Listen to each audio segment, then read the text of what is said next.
10 dahilan kung bakit hindi nagiging successful ang isang long-distance relationship.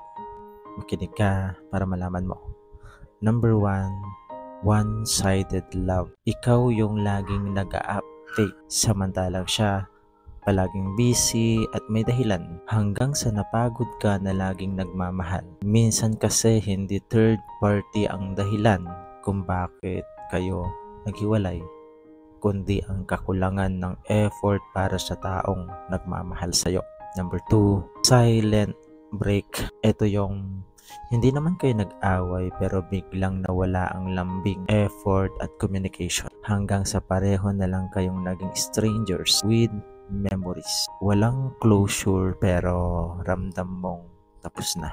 Number 3, seloso o di kaya overthinker. Kahit walang ebidensya, palagi siya nagdududa. Walang iba pero ikaw mismo ang sumisira ng tiwala sa kakaisip mo. Number 4, may pumasok sa iba sa relasyon ninyo. Ikaw ay nagtitiis sa lungkot tapos siya may nahanap ng iba. At natapos at may pumalit sa salitang ikaw at ako. Hindi dahil sa malayo kayo sa isa't isa, kundi dahil may iba na siyang gusto. Number 5, pagpapabaya. Dati may oras kayo sa isa't isa. Ngayon parang wala na. Pinapabayaan ninyong mawala ang tamis ng pagmamahalan. Hindi kasi biglang namamatay ang relasyon. Maliban na lang kung ito'y pinapabayaan. Number 6, mataas na pride. Nagkakatampuhan at away pero walang may gustong mag-sorry. Parehong matigas at mataas ang pride hanggang parehong lumayo na rin ng tuluyan at wala nang gustong lumapit. Pride kasi ang pinakamalaking distansya sa relasyon. Number 7, emotional disconnection. Kayo pa pero parang wala ng emosyon. Walang kwento, walang lambing at walang saya.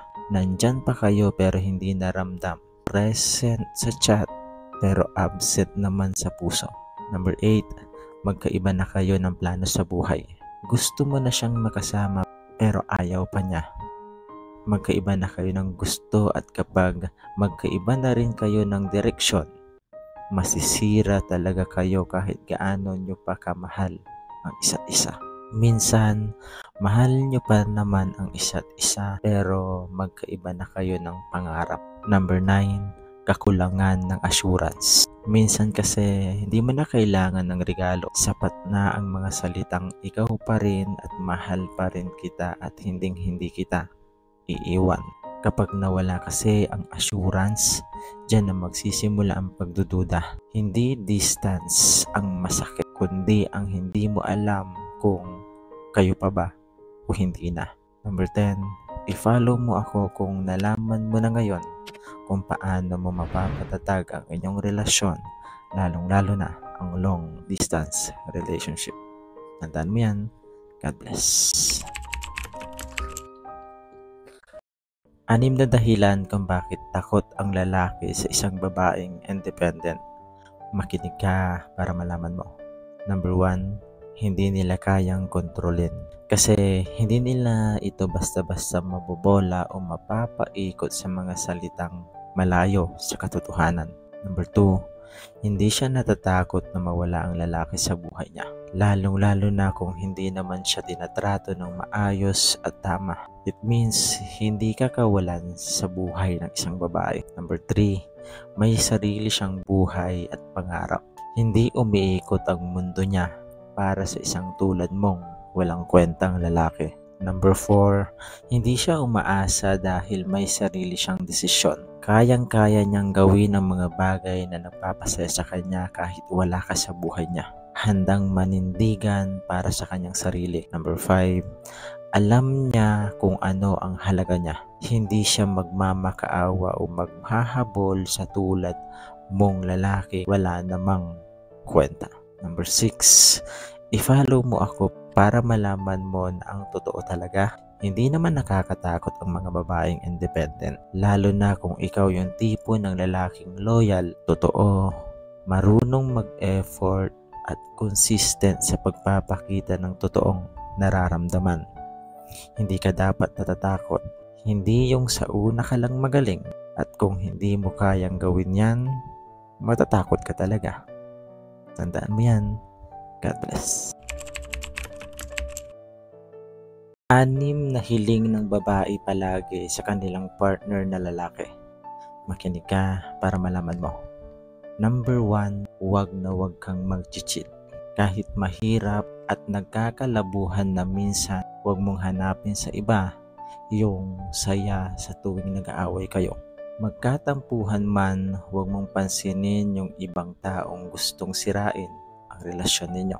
Number 2, manatili kang loyal. Makontento ka sa kung anong mayroon ka. Makontento ka sa taong minahal ka kahit sino ka pa. At minahal pati yung dark side mo. Number 3, magsabi ka ng totoo at huwag kang magsisinungaling. Kahit masakit, tanggap niya at makikinig siya. Mas masakit yung matatamis na salita na hindi totoo kaysa sa katotohanang masakit nga. Pero matatanggap niya kasi hindi siya ganon kababaw na tao. Number 4, bigyan mo ng atensyon. Hindi niya hinihingi yung buong oras mo. Basta ba pahalagahan mo lang kahit busy ka, mauunawaan niya. Number 5, palagi kang magsabi sa kanya. Sa kanya ka magsabi, mapagkakatiwalaan mo siya at kung mag-aaway man kayo, dapat sa kanya ka lang magpa-comfort at wag na wag sa ibang tao. Number 6, i-follow mo ako para malaman mong yung siya lang kahit walang-wala na kayo. Sana kayo pa rin ang magtulungan para mas maging strong pa ang relationship ninyo.